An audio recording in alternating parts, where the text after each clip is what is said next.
Libra, this is for you. April 10, 2026 sa mga Libra, guys. About sa inyong money. Itong una nating message po you. About sa money ng mga Libra. Or sa inyong career. Okay, Libra, tingnan natin ang inyong message today. April 10, 2026 sa mga Libra, sa kailang money o sa kailang career. Ipakita mo ang dapat nilang malaman. At magkaroon sila ng idea about sa kanilang pagkakakitaan o sa kanilang mga ginagawa ngayon sa buhay na may kinalaman sa pagpapaunlad sa money o sa kanilang kaperahan. Pakita mo sa mga Libra ang kanilang dapat malaman. Okay. April 10, 2026. About sa inyong career ito, Libra. Titingnan natin. I need message for Libra. April 10, 2026. April 10, 2026 sa mga Libra. Okay, guys.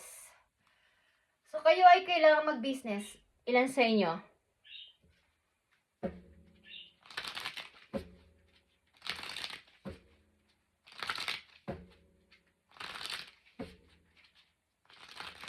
Someday, gusto nyo magkaroon ng business at kayo mismo yung amo o kayo mismo ang boss. Maliit ng businessman to.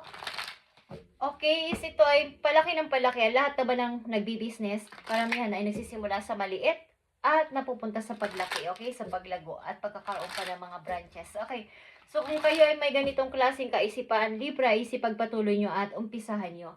Ano man yan, offline man yan o online. Okay, service man yan or what is. I-try nyo, guys. Okay, raise your awareness and think bigger if you want different outcome. Tingnan natin ang inyong mga message pa, guys, na may kinalaman dito sa inyong money, sa inyong career. Okay. Para to sa mga Libra na bibigyan ng message today, April 10, 2026. Ang susunod na message ay galing sa inyong spirit animals, guys.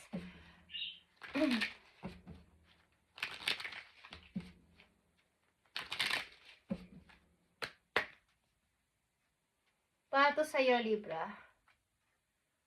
At makinig kayo palagi sa inyong inner voice, sa inyong intuition, is makinig kayo sa sarili ninyo at wala nang iba pa. Paggamat kumukuha kayo ng idea sa ibang tao, nakikinig o sa mga suggestion ng ibang tao, hanggang pakikinig lang at pag-aralang mabuti. At sa huli, kayo pa din ang dapat masunod at wag magpasulsol, wag magpa-dikta sa ibang tao, guys. Okay. Tingnan natin ang inyong career. Nakikita nyo ba to, guys? Katulad dito ng sinabi ko kayo ng business, to ay investment. Ano mang klaseng investment to? Kung kayo may ipon o may naipon na, sa ngayong buwan ito, ngayong taon na to, is gamitin nyo sa pagbe-business. Okay, or any na inyong maisipan na lalago ang inyong kaperahan. Now is the great time to make an investment. Ano man to, guys? Your finances are improving and expanding. Mag-e-expand ito. Dadami ito. Magkakaroon kayo ng ipon, guys. Kumbaga, simula sa barya-barya is palaki ito ng palaki, magiging papel na. Okay, ang pera ninyo. Lahat naman nagsisimula sa maliit. Okay? Set a solid foundation and the fruits of your labor will follow. Guys. Something na may kailangan kayo dito makasama mga tao para may mga kakulab kayo. Okay? May mga kasosyo kayo or something na ka-partner sa negosyo na to, inyong maiisipan. Okay? Yan na yung idea na dapat ninyong malaman about sa inyong career. Bukod sa inyong main job, is may karapatan kayo o kaya nyong mag-try na mag-invest o something, magtayo o mag-build ng isang negosyo. Maliit man yan, pa-retail lang yan. Sa una is, dadami yan o lalaki yan, Libra. Promise. Okay? May 19, guys. Ano ang mangyayari sa inyo sa May 19? Tandaan nyo ang May 19. Okay. Or dapat dyan kayo mag-start ng inyong business. sa taong May. Okay, next month. Kung gusto nyo. Andito ang trust. This is a reminder that even if you feel that others do not understand you or get what you are doing, it is no excuse to curl up and hide. Sure, you may need a little bit of space right now, but the world needs your gifts. You are more than worthy. So may mga tao sa paligid ninyo, kasama nyo sa trabaho, kasama nyo sa bahay, sa buhay, na hindi kayo naiintindihan sa inyong gustong gawin o planuhin o isa katuparan is wala silang pakialam. Huwag nyo silang intindihin. Kaya sinabi ko kaninang inner voice nyo, ang sarili ninyo, ang pakinggan ninyo, kayo ang dapat masunod. Huwag kayo magpadikta sa kanila. Baga, mag-trust kayo sa inyong sariling word, sa inyong sariling kakayanan na kaya ninyo. Okay? Kaya ninyo, Libra. Maraming mga tao dito sa paligid ninyo na kasamahan nyo, involved sa buhay ninyo na hindi kayo naiintindihan. Hindi kayo pinapahalagahan. Hindi alam ang inyong worth, ang inyong kahalagahan. So kapag may plano kayo, may gusto kayong i-start, gawin, or what is, kinokontra nila kayo. Hindi mo yan kaya, Libra. Malulugi ka lang dyan, Libra. Okay? Huwag mo na yung i-start, Libra. You may need a little bit of space sa kanila. Right now. Ngayon sa inyong kasalukuyan. Ang mundo ay nag-iintay sa inyo sapagkat kayo ay may gift, sariling gift galing kay God, na kayo ay may kakayanan at may kahalagaan sa buhay.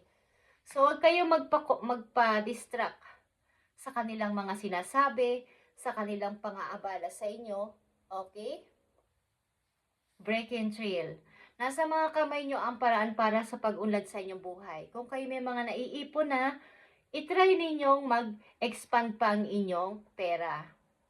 Nagsimula sa mga barya-barya, papunta na yan sa papel na pera. Libra. At yan ay magkakatotoo. Okay?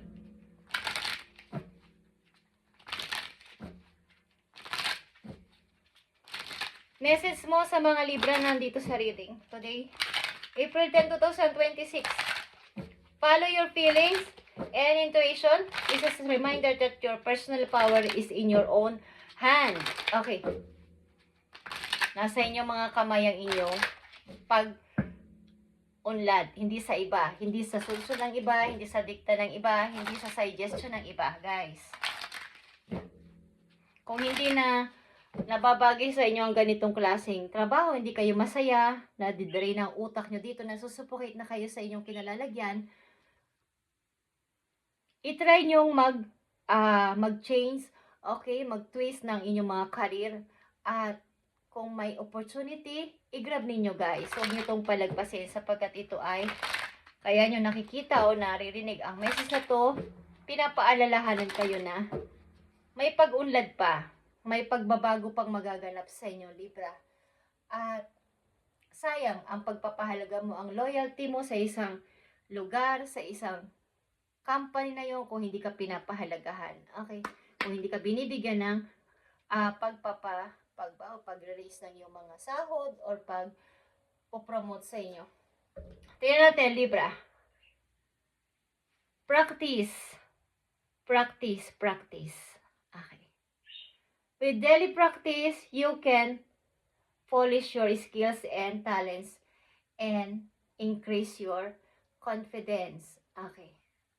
Something na may mga talent din kayo na, may mga skills din kayo na hindi nyo pa naiipakita sa iba, nahihiya kayong gawin. So, sabi nga nila, the more practice is, doon ka gagaling. Kahit sa pagluluto. Kung sa umpisa, matabang, maalat, is, lagi nyong paulit-ulit na yun ay ninyong lutuin at i-practice ang mga sangkap nun, ang lasa nun is, sasaambat kayo ay magiging gaganda na yung, kumbaga, sasarap na yon, magiging maayos na balance na ang lasa.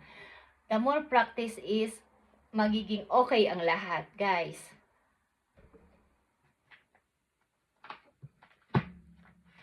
So, paparating sa inyong message, guys, simula sa araw na to, something May 19 is, merong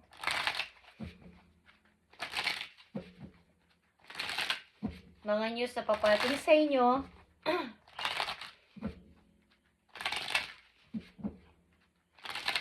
Paparating sa inyong message simula sa araw na to, Libra. I need 3 messages for Libra. Thank you, Spirit.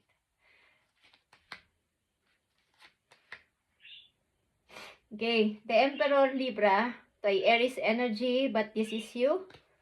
Something na mag-build ka talaga ng iyong sariling, mayroon kang kakayanan na ikaw ang magdesisyon sa sarili mong buhay. Ito man ay mabagal, pero talagang sure na pulido. Okay, mabagal man lang yung pagde-decide, but may target ka. Okay? Nine of Swords is here. Two of Pentacles and the Justice. So, andito yung inyong mga darating na message sa inyo. Meron kayong pagpipilian, tao man to, opportunity. But andito yung takot nyo at ang pagbabalanse na kung igagrab nyo to o hindi. Kung ito'y inyong tatanggapin o hindi. Kung ito'y inyong susubukan o hindi. Okay guys. But kailangan nyo maging in charge dito sa inyong pagdidesisyonan na to bilang isang emperor. Kayo ang maging in charge dito at hindi ang plano ng iba. Hindi ang desisyon ng iba. Like I said kanina. Hindi ang dikta ng ibang tao. Hindi ang sabi ng ibang tao. Kasi ito ay will of fortune, guys. Mag-win-win ka dito. Ito ay 6 of Wands. Okay? Mga paparating na message sa inyo. Huwag mo tong palagpasin. Okay? Go ka na dito, Libra, sapagkat dito ay minsanan lang darating at minsan lang tuturo ulit sa iyo ang wheel of fortune na to, ang opportunity na to. Minsanan lang to na babalik ulit sa iyo. Pag umikot ulit ito sa iba na to, mapupuntang tao. Okay? At mananalo ka dito, guys. Sure na sure. Ito ay 6 of Wands. Ito ay victory mo. Okay, Libra. So, sa mga darating na araw, linggo, buwan, taon, or taonis, meron kayo ditong pagpipilian na kailangan ninyong pagdesisyonan ikaw maging in charge dito. Huwag kang matakot. Ilan sa inyo ay takot mag-isa at magbiyahe or what is? Tanggalin nyo yan sa inyong isip. Okay? Thank you and God bless, Libra. And kung kayo may kilalang Aries sa inyong chart is happy birthday sa kanila, guys. Thank you and God bless.